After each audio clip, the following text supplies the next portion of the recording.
বয়সটা ওর কম, কিন্তু দাদুর মতন উত্তর দিয়েছে। এলে কত টাকা এটা? তুই খাবার খাবি আর একটা জামা কিনবি, আর যদি পয়সা বাঁচে মার জন্য খাবার লে যাবে যা।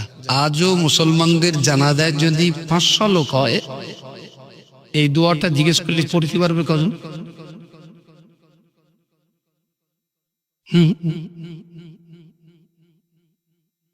তুই নাই জানিস না, তাই বলি কি দেশের কেউ জানে না? 500 লোকের ভিতরে কজন জানতে পারে ভাই এই দোয়াটা? আরেকবার বলে দিই, اللهم اغفر لحينا وميتنا وشاهدنا وغائبنا وصغيرنا وكبيرنا وذكرنا وأنثانا اللهم من أحييته منا فأحيه على الإسلام ومن توفيته منا فتوفه على الإيمان। कुछ मोबाइल लगले कॉमेडी লাগে তো মোবাইল সেকেন্ড সেকেন্ড ধরো ধরো আমি যে শুরু করব তুমি সেই টিপ মারবা। اللهم اغفر لحينا وميتنا وشاهدنا وغائبنا وصغيرنا وكبيرنا وذكرنا وأنثانا اللهم من أحييته منا فأحيه على الإسلام ومن توفيته منا فتوفه على الإيمان। কত 19 সেকেন্ড। উরি খোদা, এত নাটাই 1 মিনিটে 3 ভাগের আগে 19 সেকেন্ড টাইম নেই। আচ্ছা, জীবনে 19 সেকেন্ডে মরা মানুষের জানাজায় পড়ার মতন এই দোয়াটা মুখস্থ হয় না কেন? দারুণ সুন্দর কথা বলিস। নাম কি? কি নাম? জোরে বলো। সামিরুল ইসলাম। বাহ, মাথা নিচু করলি কেন? তুই তো ভালোই বলেছিস, মাথা উঁচু কর থাক। বলেছে চেষ্টা করিনি তাই।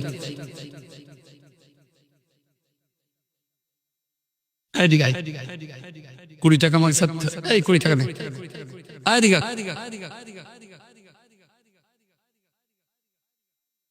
এখন দুটি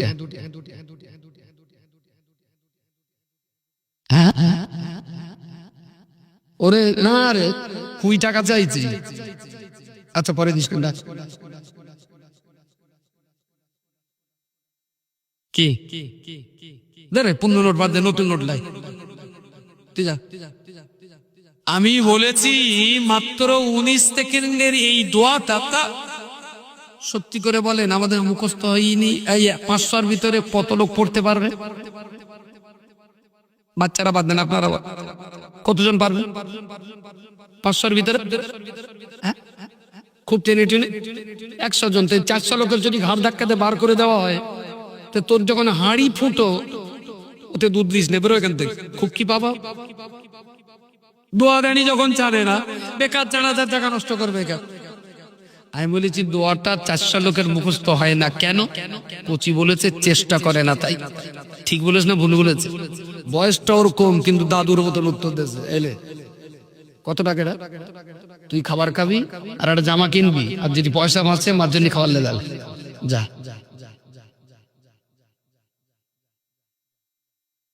চেষ্টা মানজাদা ফাওয়াজাদা, যারা চেষ্টা করে তারা পায়, তারা পারে। শুধুমাত্র চেষ্টা করিনি তাই দোয়াটা মুখস্থ হয়নি। খুবই দুর্ভাগ্য। আমরা যা ছেলেপিলে তৈরি করছে, আমাদের ছেলেপিলেরাও যখন আমাদের জানাজারা পড়বে, ওরা দোয়াটা পড়তে পারবে কি? এই চিন্তাটা করে তারপর বাড়িতে ঘুমাবে। প্রিয় শ্রোতা মণ্ডলী, মনে রাখুন, আমি আপনায় বলতে চাইছি, আমার আল্লাহ পাক রব্বুল আলামিন কোরআন শরীফে পরিষ্কার করে বলেছেন, ইয়ারফাইল্লাহুল্লাযীনা আমানু ওয়াল্লাযীনা উতুল ইলমা দারাজাত। পৃথিবীর সেই সমস্ত মানুষেরা সম্মানের অধিকারী হবেন যারা লেখাপড়া শিখবেন, যারা জ্ঞান অর্জন করবেন, যারা দস্তুর মতন লেখাপড়া শিখে জ্ঞানী হবেন। আল্লাহ পাক রব্বুল আলামিন তাদের মর্যাদাকে অনেক বৃদ্ধি করে দেবেন। ও বান্দা, মনে রাখতে হবে, এই জ্ঞান দুনিয়াতে যেটা মানুষের জন্য কাজে লাগে, এটাই তো ইসলাম আমাকে শিখতে বলেছে। যিনি গাড়ি ট্রেন চালাচ্ছেন, ওই ট্রেন চালানোর জ্ঞানটা দুনিয়াতে কাজে লাগলো বলেই আমি তো এই ট্রেনে চেপে আলিয়াতে ক্লাস করতে পারতাম। যিনি ফ্লাইট চালানোর পাইলটের জ্ঞান শিখেছেন, যিনি পাইলট তৈরি হয়েছেন, অনেক লেখাপড়া শিখে জ্ঞানী হয়ে তিনি এখন ফ্লাইট চালাতে বসেছেন। উনি ফ্লাইট চালিয়েছিলেন বলেই আমি তো উড়োজাহাজে করে হজ করতে পেরেছিলাম।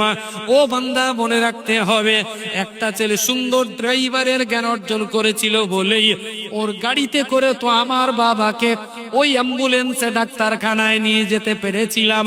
যিনি জমি দলিল লেখা হাকিম আর এডিএসআর তৈরি হয়েছেন, উনি অফিসার তৈরি হয়েছিলেন বলেই তো আমার 5 বিঘে জমি মসজিদে রেকর্ড করতে পেরেছিলাম।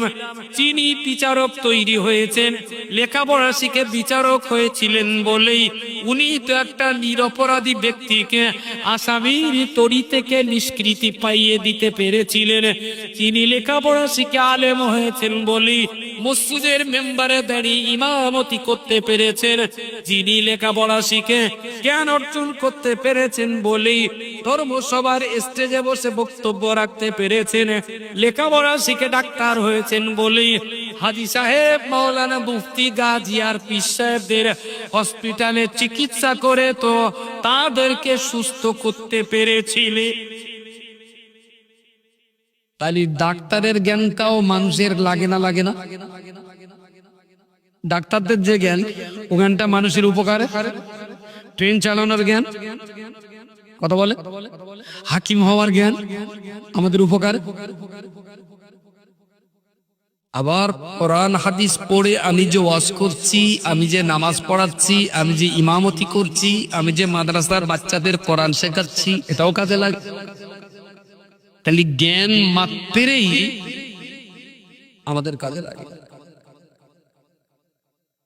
যদি আমি জ্ঞান মানে এইটা বুঝি যে সারা জীবন প্রথাগত ভাবে হাদিস কোরআন নিয়েই পড়বো, এর বাইরে কোথাও যাব না, তাহলে হাদিস কোরআন পড়ো, আলেম, হাফেজ, কারি, মাওলানা, মুফতি, পীর আর সুফি সাহেবকে শরীর খারাপ হলে কোন শালা যেন হসপিটালে না যায়। কথা বলেন, কথা বলে। মাদ্রাসায় পড়লে যে জ্ঞানীটা হয় এটা তো নিশ্চিত, এটাও জ্ঞান। কিন্তু আমার মতন বক্তা এক্ষুনি হঠাৎ যদি হাত পা ছেড়ে দিয়ে পড়ে যায়, সবাই ধরে গিয়ে আমার শ্মশানে লে দেবে। কোথায় লে দেবে? হসপিটালে নিয়ে যাবে, ডাক্তারের কাছে। তাহলে ডাক্তারের জ্ঞানটাও মানুষের কাজে লাগে। সুতরাং অস্বীকার করার তো জায়গা নেই। হ্যাঁ, এবারে কেউ ডাক্তারি পড়তে পড়তে যদি কোনো মেয়ে লোকের ধর্ষণ করে, তার জন্য তার চরিত্রের দোষ, তাই জ্ঞানের দোষ। অনেক সময় এরকম পাতো, অনেক হাফেজ মাওলানা তো টলে, খবর আছে, হালকা পাতলা হলেও খবর আছে। তাহলে সেটা হলো তার ব্যক্তিগত অপরাধ, তার জন্য গোটা গোটা আলেম সমাজের দোষ নয়। একটা চার দোকানদার দেশ বিক্রি করে দিচ্ছে, তাই বলি কি দেশে সব চার দোকানদার বেজন্মা? কথা বলেন, চার দোকান পালিয়ে কি বেজন্মা বলবো? আরে ভাই না, একটা চার দোকানদার দেশ বেঁচে দিচ্ছে, তুই সব চার দোকানদারে বেজন্মা বলবি কেন? দেশ বেঁচেছে তাদের বল, লোকের বল। আমি বলছি কি, জ্ঞানী ব্যক্তিরও পা টলতে পারে, জ্ঞানী ব্যক্তিদের দ্বারা তো কিছু খারাপ কাজ হতে পারে, সেটা তার ব্যক্তিগত। ওই জ্ঞানী সমাজে সবাইকে কেন দোষারোপ করা? আমি আবার বলছি, পুলিশ কিন্তু ঘুষখোর। কিন্তু ঘুরিয়ে যদি জিজ্ঞেস করি, ভাই পুলিশ তো ঘুষখোর, তুই তো জানিস, তাহলে পুলিশের কাজ গেলি কে? ও তো ঘুষখোর, তুই না গেলি ভাবতিস আমি কি ইচ্ছা করে গেছি, আমি তো কি করে গেলি? তাহলে ভাত ধরবো, বড্ড উল্টো পাল্টা গাল দিচ্ছ বলে দূর কর, সেই হাতে দাস এলো দিছি খুঁজকে খায়। আমি পুলিশ ঘুষ খেয়েছে এটা দোষ করেছে, আর তুই ভাত ধরবো কূপ কিছিস, তোর কতটা দোষ? না সব একার মাথায় রথ ফুটে গেল, ঠিক আছে।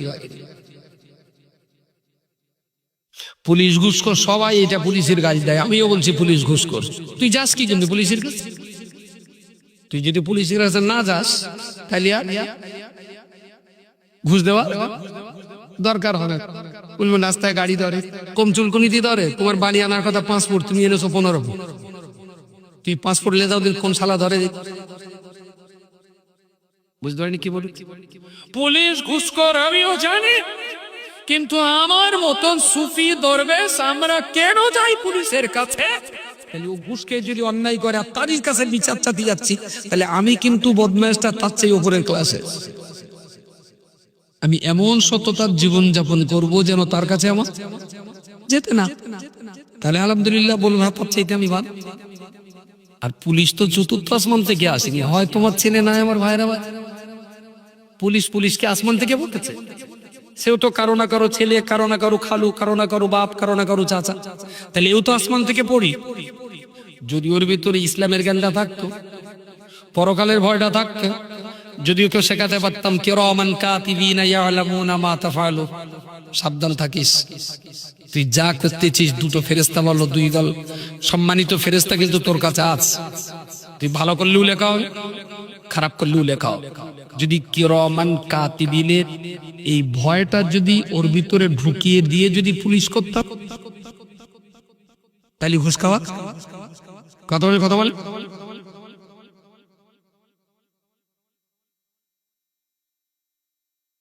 আমাদের সমাজে ইমাম তা আমি বললাম, তুই ফজরের নামাজ তো মসজিদে পড়িস? তাহলে হ্যাঁ। তাহলে হিটার টিটার আছে? তা বলছে না। তাহলে নামাজ? তাহলে সকালে উঠে উজু করি, ঠান্ডা তো খুব, তাহলে তো রাত্রি মোজা পায়ে দিয়ে শুই, আর ফজরে উঠে পা দুটো আর ধুই নেই, ভিজে হাত মোজা করতে। এত অলস, যে 600 টাকা 6000 টাকা মাইনে কত উজু করবো? আর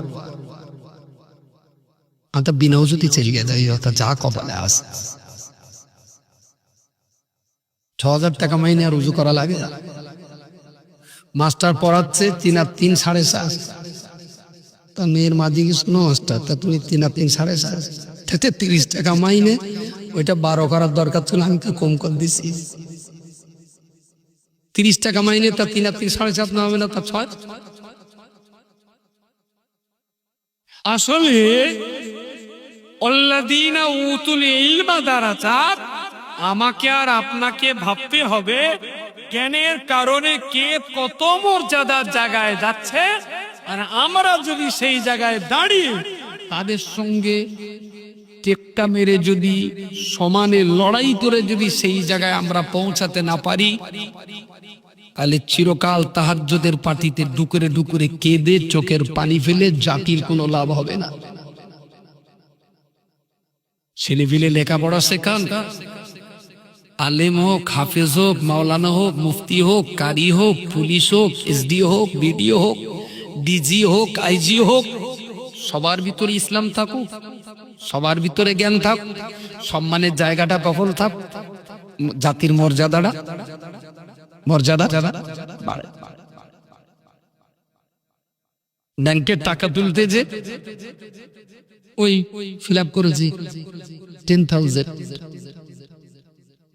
THAUSEND, ওখানে একটা EA পেনা হয়ে গেছে, তার রিসিপ্টটা জমা দিলাম, দেখি এখানে লাল কালি দিয়ে কেটে দিয়ে বললেন বানান ভুল হয়ে গেছে, ফের সুন্দর করে ফিল আপ করে দেয়, আবার ফিল আপ করে 42 জনের পেছনে লাইন। কি বলিস পাওয়া যায়? আবার কোন এক ব্যাংকে টাকা তুলতে লাইনে দাঁড়িয়েছি, এমন ক্যাশের যে অফিসার ছিলেন উনি দেখতে পেয়ে একটু চোখ দিয়ে আছে, কাছের কাছে গেলাম, দেখলাম আস্তে করে সালাম দিলেন। আমি সালামের জবাব দিয়ে বললাম, স্যার ভালো আছে? বললি আপনি? জানি না, চিনি না। কতদিন এসছেন আমি জানি না। তা বলছে আপনি কি করতে এসছেন লাইনে? আমি স্যার টাকা তুল। তাহলে রিসিপ্টটা রেখে চলে যান, আমি টাকা তুলে ফোন করে ডেকে নিচ্ছি। সুবহানাল্লাহ বলে। যদি ওই জায়গাটায় আমার সম্মান করার মতন একটা লোক যদি না বসতেন, তাহলে আমাকেও কিন্তু 1.5 ঘন্টা লাইনে দাঁড়াতে হতো। 1.5 ঘন্টা। ও কিন্তু আমার বানান ভুল হলে নিজে নীলকালি দিয়ে আবার কারেকশন করে টাকাটা দিয়ে দেবেন। আর ওখানে যদি আরএসএস এর লোক থাকে বারবার